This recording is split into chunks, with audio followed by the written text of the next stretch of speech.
পা ভেঙে গিয়েছে একজন রোগীর, তিনি রায়গঞ্জে, সেখানে তিনি হাসপাতালে গিয়েছেন। তার স্ত্রীর কাঁধে চেপে তাকে যেতে হচ্ছে এমার্জেন্সিতে, তার কারণ হুইল চেয়ার নেই সেখানে, এমনটাই সমস্যা কিন্তু সামনে আসছে।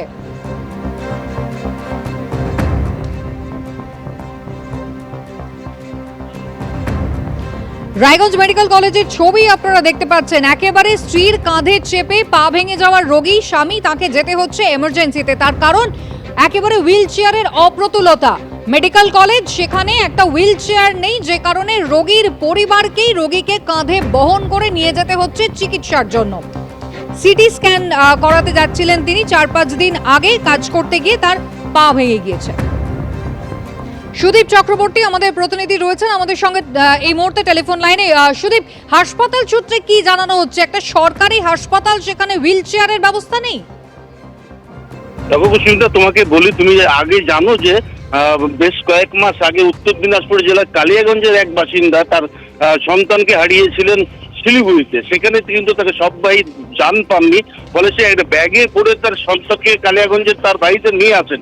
সেই খবর কিন্তু আমরা করেছিলাম। এবারে ঠিক একই ধরনের ঘটনা কিন্তু দেখা যাচ্ছে রায়গঞ্জ মেডিকেল কলেজে। রায়গঞ্জ মেডিকেল কলেজে পরিতোষ বর্মন নামে একজন রায়গঞ্জেরই বাসিন্দা, বছর 55 ওই ব্যক্তি, তার পা ভেঙে গিয়েছিল বাড়িতে পড়ে। আজ তিনি আসেন রায়গঞ্জ মেডিকেল কলেজে চিকিৎসক দেখাতে। চিকিৎসকেরা তাকে বলে তাকে সিটি স্ক্যান করাতে হবে। তিনি দীর্ঘক্ষণ ওয়েট করে দেখেন, যেখানে কোনো হুইল চেয়ারের ব্যবস্থা ছিল না বলে অভিযোগ রয়েছে। তারপরেই কিন্তু তার স্ত্রী তাকে কাঁধে চাপিয়ে প্রায় 100 মিটার দূরে সিটি স্ক্যান যে বাড়িতে রয়েছে, সেই সিটি স্ক্যান বিল্ডিং এ তার স্ত্রী তাকে নিয়ে যান। এবং আশ্চর্যের বিষয়, তুমি একটা জিনিস খেয়াল করে দেখো, আশপাশের মানুষজনও কিন্তু তাকে দেখছিলেন, কিন্তু কেউ তাকে সাহায্যের হাত বাড়িয়ে দেয়নি। এমনকি মেডিকেল কলেজে তাকে সাহায্যের হাত বাড়িয়ে দেয়নি বলে অভিযোগ রয়েছে।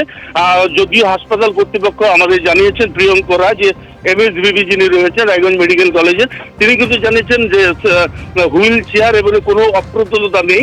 হুইল চেয়ার যথেষ্ট আছে এবং মেডিকেল কলেজে তিনি ধৈর্য ধরতে পারেননি, তার ফলেই কিন্তু তিনি তার স্ত্রীর কাজে যাবে ওই ঘটনা, ওই সিটি স্ক্যান ঘরে যান। এমনটাই কিন্তু হাসপাতাল কর্তৃপক্ষ সাফাই দিয়েছে। কুসুমিতা। সুদীপ, ধন্যবাদ। অর্থাৎ ছবি দেখা যাচ্ছে যেখানে একেবারে হুইল চেয়ার না পেয়ে স্ত্রীর কাঁধে চেপে চিকিৎসা করাতে যেতে হচ্ছে একজন ব্যক্তিকে, অথচ হাসপাতালের পক্ষ থেকে দাবি করা হচ্ছে যে অপেক্ষা করলেই হুইল চেয়ার পেতেন, হুইল চেয়ারের কোনো অপ্রতুলতা নেই।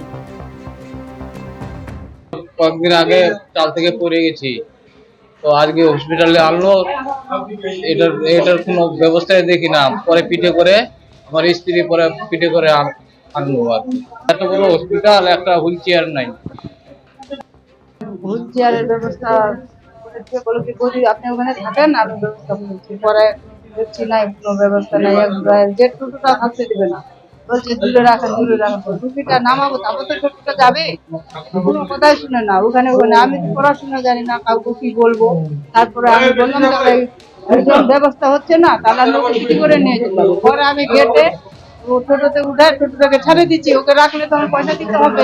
পয়সা হলে তো আমি তাহলে তো এগুলোতে আসতাম না। পয়সা নাই দেখে 2-3 দিন ধরে পরে আমি পিঠে করলাম, পিঠে করে তারপর তোমার যায় একটা লাইন আসি। আর কি করবো, উপায় নাই, যার টাকা নাই তার দুনিয়া কেউ নাই।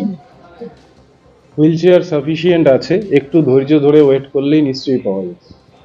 আমরা আবার দেখবো হুইল চেয়ার সাফিসিয়েন্ট স্টক করার ব্যবস্থা, কিন্তু হুইল চেয়ার এবং স্ট্রেচার ট্রলি সবসময় অ্যাভেলেবেল থাকে এমার্জেন্সি ওয়ার্ডের সামনে।